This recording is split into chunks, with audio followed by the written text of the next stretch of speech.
Baik, Sobat K3TMI, ketemu lagi dengan saya Asep Agung Kurnia. Kali ini saya akan berbagi, coba untuk menjelaskan seperti apa sih urutan alur penyampaian tenaga listrik itu dari listrik itu dibangkitkan sampai dengan listrik itu digunakan. Karena seperti kita tahu bahwa tempat-tempat penggunaannya listrik itu seperti di kota-kota besar jauh dari si pembangkitnya itu sendiri. Listrik itu seperti yang kita ketahui bahwa listrik adalah sebuah energi di mana listrik itu tidak bisa diciptakan, tapi dia bisa dikonversi. Tidak bisa diciptakan. Listrik itu bisa dikonversi dari bentuk energi lain menjadi bentuk energi listrik. Contohnya energi potensial, energi tekanan, energi gerak, dan energi yang lain, termasuk energi putaran.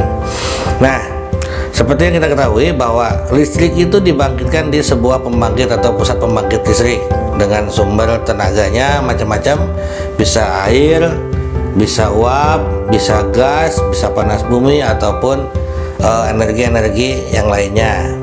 Kita ambil contoh pembangkit listrik tenaga air yang sederhana, di mana air yang mempunyai tekanan itu kemudian ditampung dan disalurkan melalui pipa pesat ke sebuah turbin yang ada di pusat generator, yang ada di ruang generator, sehingga aliran air dari pipa pesat itu menghantam sudut-sudut turbin air.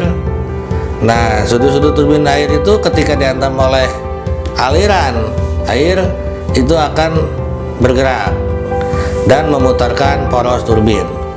Poros turbin yang dihubungkan dengan poros generator atau sebuah generator itu akan memutarkan generator, memutarkan alternator, memutarkan rotor di sebuah generator. Rotor di sebuah generator yang berputar, yang dikelilingi di sekelilingnya ada stator yang disebut dengan stator, itu akan menimbulkan GGL atau gaya gerak listrik. Nah, dari sanalah listrik timbul. Jadi bisa dijelaskan untuk sebuah PLTA dari sebuah energi potensial yang dikandung oleh air yang ditampung, kemudian airnya dialirkan melalui pipa pesat jadi sebuah energi kinetik, sebuah energi gerak, kemudian menghantam sudut turbin. Dari sebuah aliran air yang lurus menghantam sudut turbin menjadikan sebuah energi putaran. Energi putaran yang berputar memutarkan poros turbin, kemudian memutarkan poros generator, berputar, memutarkan rotor, dan akhirnya menimbulkan gaya gerak listrik. Dari sanalah listrik dibangkitkan. Kemudian di pusat pembangkit, listrik yang dibangkitkan belumlah sebesar yang ditransmisikan.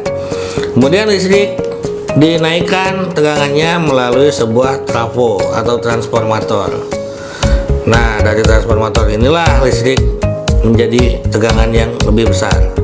Trafo yang digunakan adalah trafo jenis step up. Trafo ini kemudian dialirkan melalui sebuah sistem yang disebut dengan sistem transmisi. Yaitu sistem transmisi itu adalah sistem di mana listrik itu ditransmisikan dari tegangan yang rendah menjadi tegangan yang lebih tinggi, tegangan tinggi ataupun tegangan ekstra tinggi. Seperti yang kita ketahui bahwa di sistem transmisi yang ada di Indonesia sekarang menggunakan 70 kP, 150 dan 500 kP, 500 kV. Nah, 500 kV itu sama dengan 500.000 volt.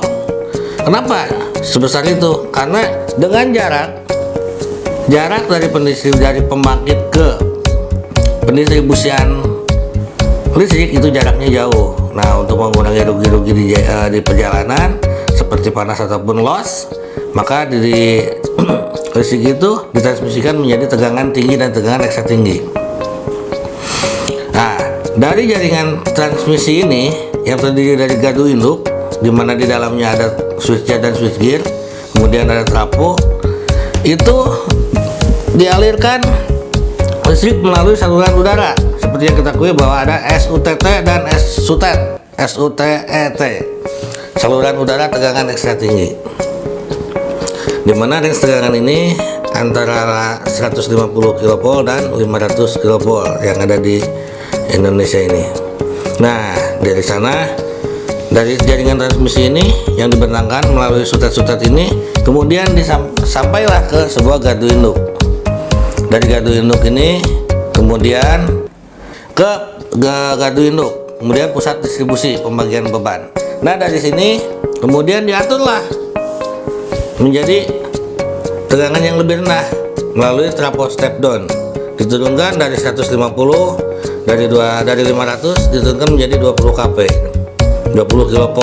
Kemudian dialirkan melalui tiang-tiang, bukan tower lagi, tapi tiang-tiang distribusi, tiang-tiang jaringan distribusi, di mana di dalamnya kadang ada yang trafo juga. Dari trafo-trafo itu, gardu distribusi ada beberapa macam. Contohnya gardu cantol, gardu tiang, gardu cantol, gardu portal, gardu beton, dan gardu kios. Ada 4 jenis. Dari 4 jenis ini, posisi dari trafo untuk gardu cantol itu dengan tiang tunggal.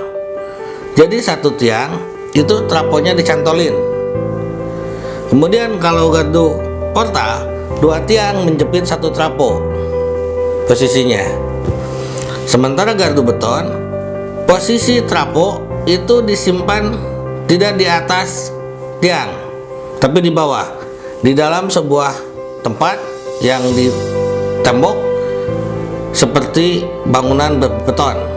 Kemudian gardu kios itu trafonya disimpan dalam sebuah ruangan, sebuah tempat yang mirip-mirip seperti kios. Dari gardu induk, pusat distribusi kemudian diturunkan menjadi 20 kV. Dari 20 kV disalurkan melalui jaringan distribusi, melalui tiang-tiang distribusi.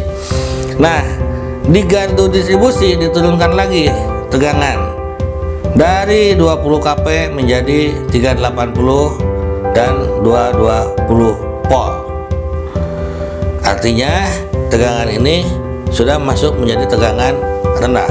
Sementara 150 kV dan 500 kV itu adalah tegangan tinggi dan tegangan ekstra tinggi di jaringan transmisi. Sementara di jaringan distribusi 20 kV itu termasuk dalam jaringan tegangan menengah. Jaringan tegangan menengah kemudian diturunkan lagi melalui gardu-gardu distribusi menjadi jaringan tegangan rendah, di mana 380 dan 220 itu termasuk dalam jaringan tegangan rendah yang bisa langsung digunakan oleh pemanfaatan. Kemudian melalui jaringan-jaringan pemanfaatan, tiang-tiang pemanfaatan itu disalurkan ke rumah-rumah, ke pemanfaatan, ke pemakai, konsumen langsung. Itu digunakan beberapa jenis. Ada yang menggunakan 380 dan ada juga yang menggunakan 220 volt. Nah, itu tergantung dari gimana seperti apa pemakaiannya. Ada yang menggunakan untuk mesin-mesin yang 3 fase, mereka menggunakan 380, tapi kalau untuk rumahan mereka biasanya menggunakan langsung 220 volt. Dari jaringan distribusi dan pemanfaatan ke pemanfaat, ke pengguna, itu digunakan sebuah alat ya yang disebut dengan APP, alat pengukur dan pembatas, yang dimana kita sebut biasa KWH ya, KWH meter. Nah, KWH meter ini digunakan, kenapa disebut sebagai alat pengukur? Itu alat untuk mengukur dan ada breaker sebagai alat pembatas arus, makanya disebut APP. Demikian yang bisa saya sampaikan.